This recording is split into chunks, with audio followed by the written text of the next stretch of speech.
കേരളത്തിന്റെ വികസനത്തിനായി നിരവധി പദ്ധതികൾ നടപ്പിലാക്കുമെന്ന് കേന്ദ്ര സർക്കാർ. റോഡ് വികസനം ഉൾപ്പെടെയുള്ള അടിസ്ഥാന സൌകര്യ വികസന പ്രവർത്തനങ്ങൾക്കായി 3 ലക്ഷം കോടിയുടെ പദ്ധതി കേരളത്തിൽ നടപ്പാക്കുമെന്ന് കേന്ദ്ര ഉപരിതല ഗതാഗത വകുപ്പ് മന്ത്രി നിതിൻ ഗഡ്കരി. കേരളത്തിൽ നിക്ഷേപം നടത്താൻ കേന്ദ്രത്തിന്റെ എല്ലാ പിന്തുണയും ഉണ്ടാകുമെന്ന് കേന്ദ്ര വാണിജ്യ മന്ത്രി പീയൂഷ് ഗോയലും വ്യക്തമാക്കി. ഇൻവെസ്റ്റ് കേരള ആഗോള നിക്ഷേപക ഉച്ചകോടിയിൽ സംസാരിക്കവെയായിരുന്നു പ്രഖ്യാപനം.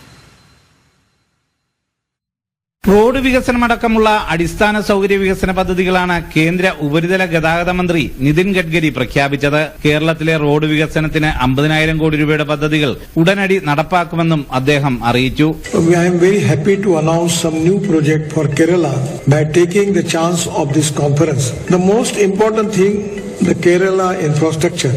The road infrastructure is very important. We have 31 upcoming projects of length 896 kilometers costing 50,000 crore.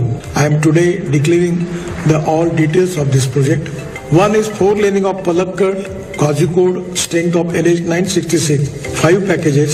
Palakkad, Mallapuram, Kozhikode district, length 120 km and cost is 10,814 rupees. All 5 packages are under bidding stage. Within 3 months, we will start the work of this project. This is one of the important road costing 10,814 crore. 896 kilometre ദൈർഘ്യമുള്ള 31 പുതിയ പദ്ധതികളാണ് ഇതിലുള്ളത്. കോഴിക്കോട് പാലക്കാട് ദേശീയപാത 4 വരിയാക്കലിന് 10,814 കോടി രൂപയാണ് പ്രഖ്യാപിച്ചത്. മലപ്പുറം കോഴിക്കോട് പാലക്കാട് ജില്ലകളിലൂടെ കടന്നുപോകുന്ന പാതയ്ക്ക് 120 കിലോമീറ്ററാണ് ദൈർഘ്യം. 3 മാസത്തിനകം ഇതിന്റെ പ്രവൃത്തികൾ ആരംഭിക്കുമെന്നും ഗഡ്കരി വ്യക്തമാക്കി.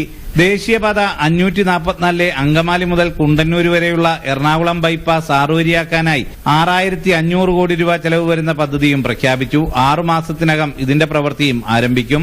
62.7 കിലോമീറ്റർ ദൈർഘ്യം വരുന്ന തിരുവനന്തപുരം ഔട്ടർ റിംഗ് റോഡ് നിർമ്മാണത്തിനായി 5,000 കോടി രൂപയും കൊല്ലം ജില്ലയിലെ റോഡ് വികസനത്തിന് 300 കോടി രൂപയുമാണ് പ്രഖ്യാപിച്ചിട്ടുള്ളത്.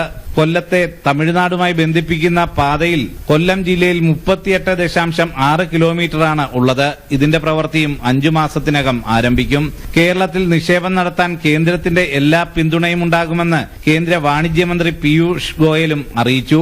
I have come to express the central government's solidarity and full support to Invest Kerala.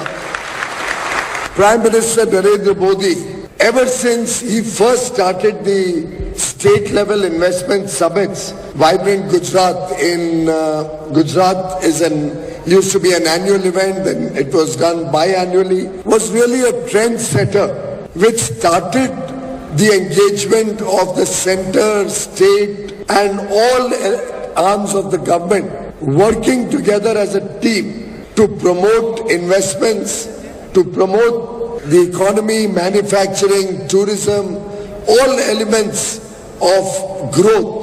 And I must say, I'm indeed delighted that today the entire country is working with the spirit of cooperative federalism. We are working with the spirit of collaboration. And of course, there must be some competition also. ഇന്നും നാളെയുമായി കൊച്ചിയിൽ നടക്കുന്ന invest Kerala ആഗോള നിക്ഷേപ ഉച്ചകോടി മുഖ്യമന്ത്രി പിണറായി വിജയൻ ഉദ്ഘാടനം ചെയ്തു. വ്യവസായ മന്ത്രി പി രാജീവ് അധ്യക്ഷത വഹിച്ച ചടങ്ങിൽ കേന്ദ്ര സഹമന്ത്രി ജയന്ത് ചൌധരി അടക്കമുള്ളവർ സംസാരിച്ചു. 2 ദിവസങ്ങളിലായി നടക്കുന്ന ആഗോള നിക്ഷേപ ഉച്ചകോടിയിൽ 26 രാജ്യങ്ങളിൽ നിന്നുള്ള പ്രതിനിധികളടക്കം 3000-ഓളം പേരാണ് പങ്കെടുക്കുന്നത്.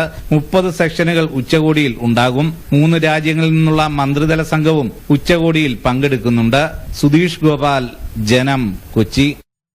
തിരികെ എത്താം ഇടവേളയ്ക്ക് ശേഷം.